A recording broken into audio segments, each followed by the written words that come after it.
หนาวบัดเมื่อนี่คือฮ้อนแถวบ้านนี่โอ้ยอากาศย่อมเปลี่ยนแปลงค่ะว่านี่ดอกบักม่วงมันก็ดกแต่ว่าคือเจ้าอยู่อาจารย์แต่ว่าบักไอ้มันคือดกเฮี้ยงแต่ปีตั้งว่าบ้านนี่มาบ้านนี่ผู้เฒ่าคือจังเพิ่นม่วนเพิ่นห่าวฝนสิดีบ่จังว่าบ่ไม่น่าสิท่วมซะบ่บ่ใหญ่ท่วมแม่พอดีล่ะบ่มีแรงเพราะว่าโอ้ยฝนดีเอาม่วนเด้อตัวอายุตะเฮาครับโอเคครับโอ้ยมาสร้างว่าเทอันสิไปมาเขาบ่ได้จ้ายมาสั่งว่าอย่าเฝ้าอีเมียอย่าเฝ้าแม่ไปแล้วสิไปมาเขาบ่เอาหลายดอกแม่ล่ำใบคู่แล้วเดินก่อนละสิพายาวผู้เฒ่าบ้านนี้มักม่วนคักบ้าน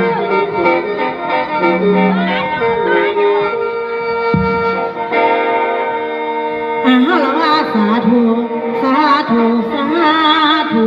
พุทธรัตนังธรรมรัตนังสังฆรัตนังแล้วว่ากุสันโธโกนาคมโนกัสสโปโคตโมองค์พระศรีอาริยเมตโยล้วนแต่นอพุทโธได้โปรดโลกโลกาและคุณบิดรมารดาคุณครูบาอาจารย์สาธุเด้อให้มาปกมาบังให้มากังมาเลื่อมยามลำ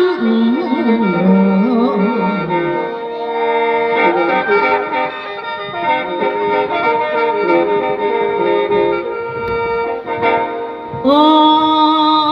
ละน้อ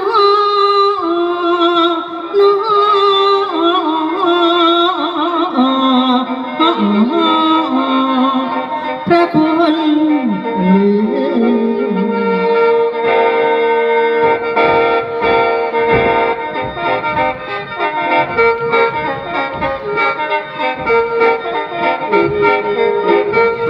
แม่นว่า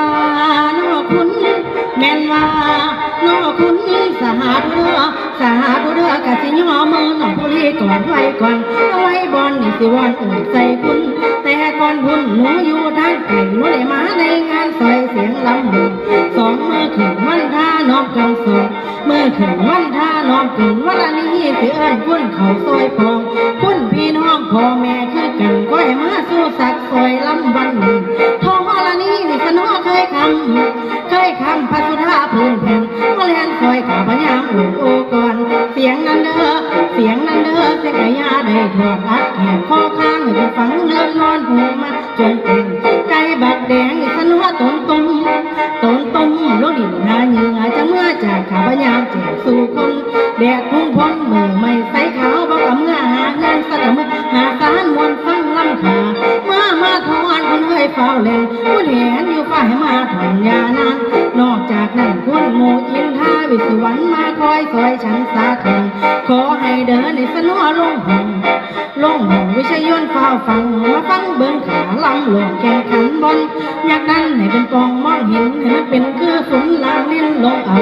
เอาเสียงให้ไล่มาอย่างเงาเอาเสียงให้ไล่มาอย่างเงาผู้สาวได้ฟอแล้วผู้บ่าวได้ฟอมายามขาโอลำคุณไฟกำคุณโมไตลับคุณบุตรทั้งทำมาให้ซอยมาดีเดียมมาเทียมขางทางลำมือนี่ก่อนมาเทียมขางทางลำมือนี่ก่อนคุณอาจารย์ในก่อนเดียวนี่ด่วนมา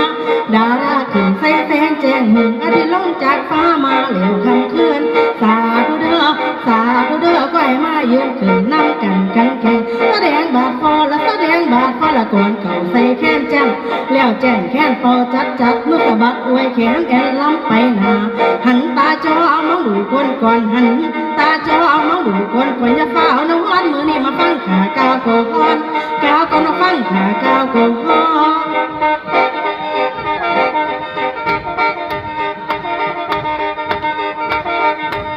แม่นว่า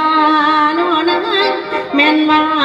น้อนายฟังเด้อเจ้าคุณพ่อศรัทธาฟังเด้อเจ้าคุณพ่อศรัทธามันนี่สาวหมอลำผ้าหัวพามแล้วก็เจ้ามักมวนโซเนี่ยทำนำหรือที่ถามเรื่องทองพี่เอ้ยพี่ ก็สิไปให้อ่องน้องแล้วบ่ของบ่ข้าวบ่ได้เจ้าถามมาบอนใดข่อยได้พวกพ่อใหญ่นั่งอยู่ฟังลำไก่เมียแม่หำเด็กน้อยมาสิแย่ให้เมียงไว้นี่ย่านหมู่มาเห็นข่อยย่านเป็นคือไทยบ้านแม่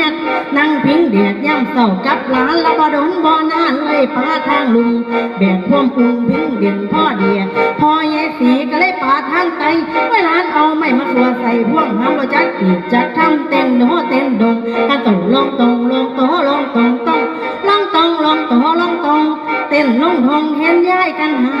เล่าทำมาเป็นหยังละพ่อใหญ่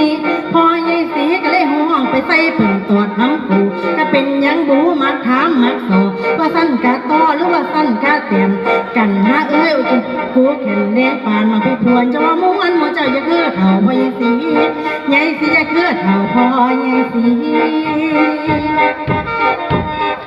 สีหน้านวลแทนส่วนไว้ก่อนเท่านั้นนะ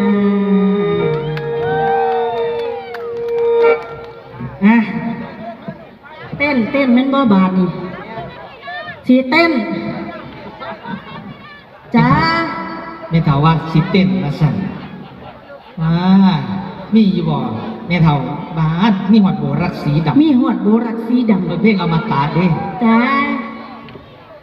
โอ้ยไก่สิเย็นตัวน้องมันบ่ทันได้พอเธออยู่